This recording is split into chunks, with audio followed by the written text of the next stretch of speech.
You've done the mindset work, so why do you still feel disconnected sometimes? Because it's not in your mind.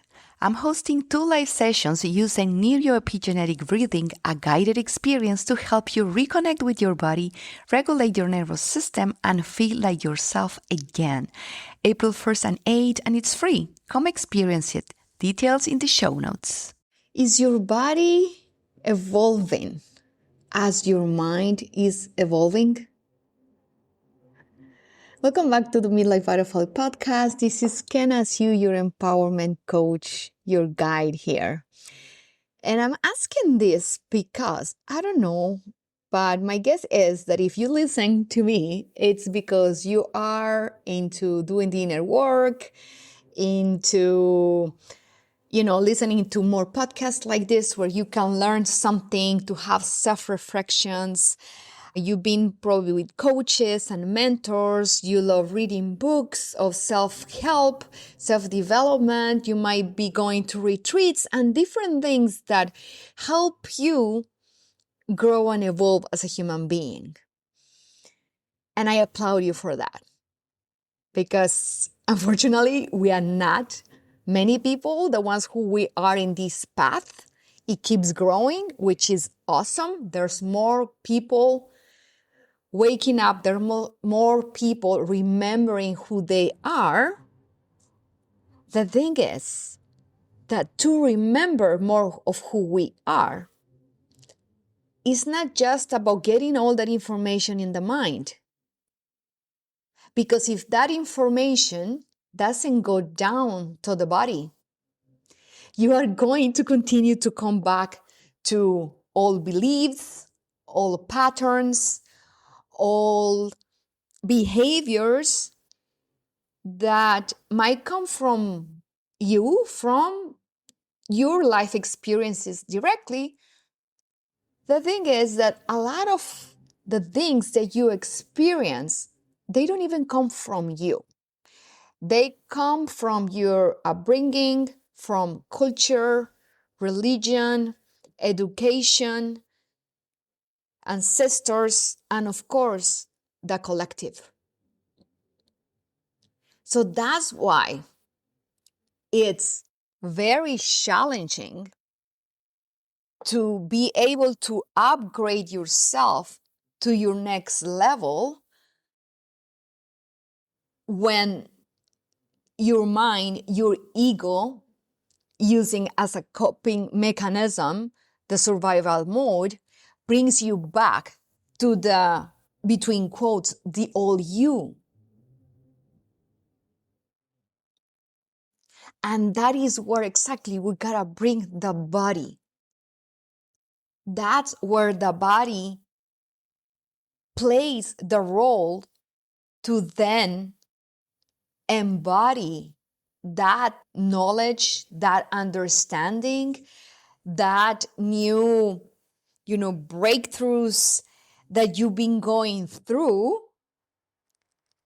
that even though they are there and you have those huge realizations, there's something holding you back. Again, is the ego as a coping mechanism because it's used to certain things, certain thoughts, certain behaviors that you've been doing for such a long time. And once you use the body to integrate all that, everything changes. And the cool part with neuroepigenetic breathing, which is a new system that I am using to help my clients to break the bridge, better said, to be the bridge between the mind and the body. Because that disconnection is the one that doesn't allow you to be at your best now, even though you know you have all this knowledge. And with this kind of breathing, you bring all your body with you. Why? Because this kind of system, it helps to balance your nervous system because it works with the vagus nerve. It helps you balance your energy centers since we use different breathing patterns, either if it's, inhaling through the nose, exhaling through the mouth, even it is inhaling and exhaling through the mouth, inhaling and exhaling through the nose, doing apneas, meaning when you hold your breath, and at the same time using the body by squeezing the perineum and moving the energy inside the body itself. Because the body, this beautiful avatar that you are actually wearing, that your soul is wearing, the one that keeps you alive, it has all this energy inside. And what happens sometimes is that we reject some things or thoughts or emotions. We try to get rid of them when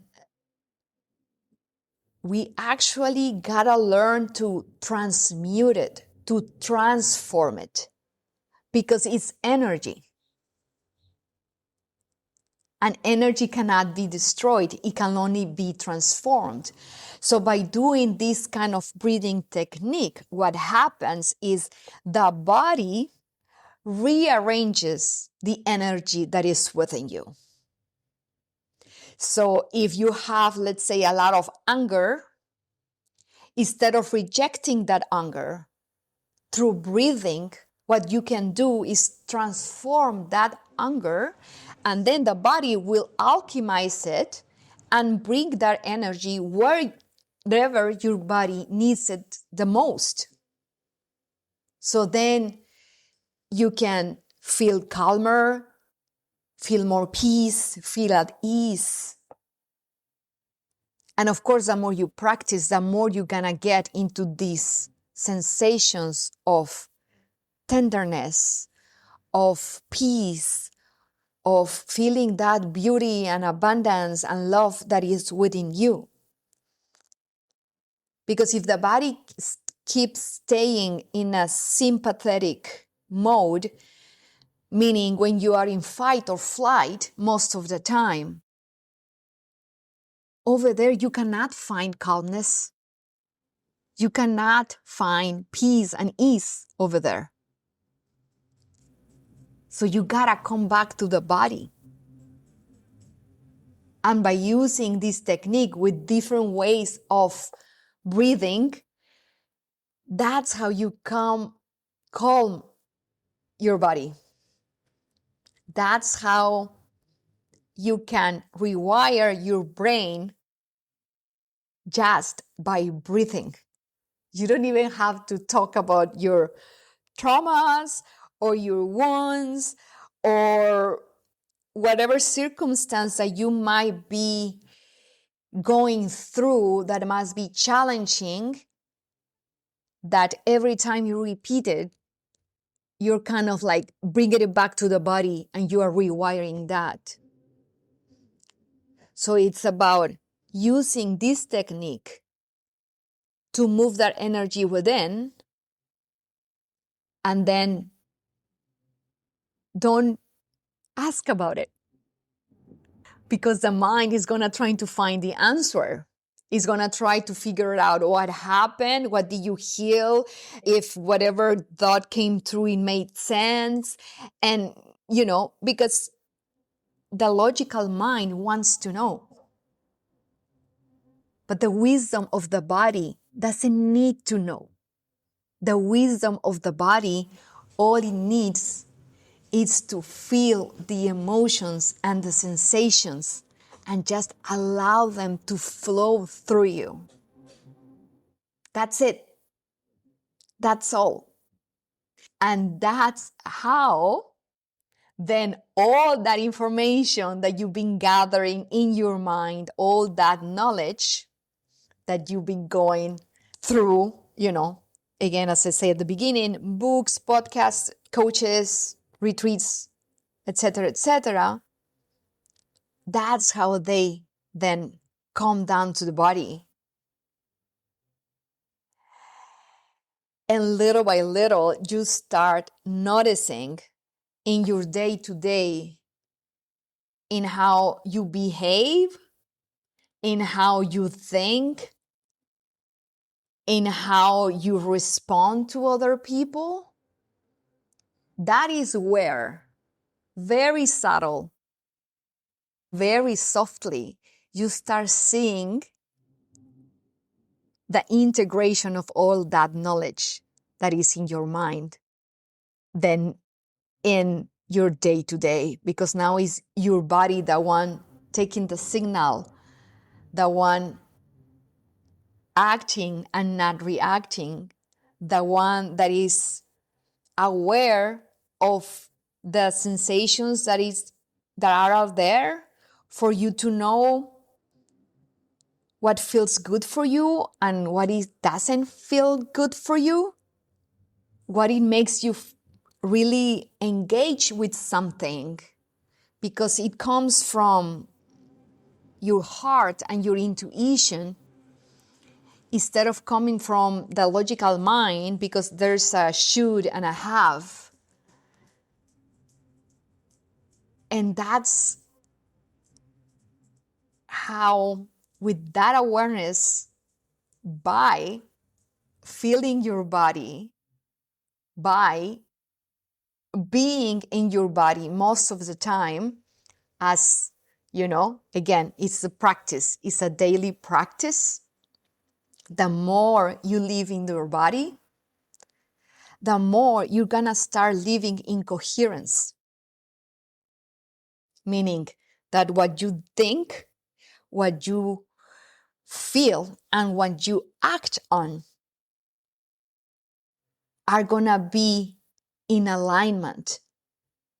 And the more you get to do that, to practice that in your day to day, that's how you can live by design.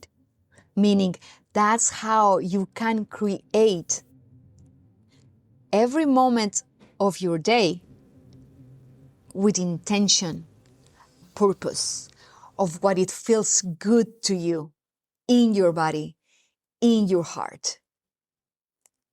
And then when the body is the one sending the signal to the mind from the bottom up and not from the top to the bottom, it's when your days are gonna get better. Why? Because you're doing it from a place that feels good, from a place that comes from the heart, from your intuition, from your soul guiding you up in connection with the divine. And then from there, you'll find more flow, more freedom, more abundance, more love, and more of anything that you desire. Because everything is there for you. It's about having that willingness, first of all, to surrender the body so we can open it and you can allow those downloads that come from the divine through you, allowing yourself to remember who you truly are and stop living from all these personalities that you had to build in order to survive. Stop surviving. It is time to start living. It is time to start enjoying your life. It is possible. And that comes by embodying who you truly are. by feeling your being in your body. And next Thursday, I am actually offering a neuroepigenetic breathing session. We had one yesterday. It was beautiful. The women in there, they were saying, I cannot believe like how stiff my body is. And you cannot know until you don't move it. You cannot know until you don't connect to it. And that's my invitation, to connect back to your body. The wisdom, the person who you truly are lives in there. And the way to bring her back, it's by connecting back to your body, to your essence. Thank you so much for being here today. This is another, reflection bomb for you. I'm going to share the link about the session in the comments, and I really, really hope to see you there. Take care, and as usual, much love. Thank you for tuning into Midlife Butterfly. I hope this episode empowered you in some way. Share the love by hitting follow wherever you're listening, and leave a review if you feel inspired. I also love to connect with you. Come say hi on Instagram at Midlife Butterfly. I love to know you. Until next time, keep spreading those wings and live in joy, growth, and pleasure.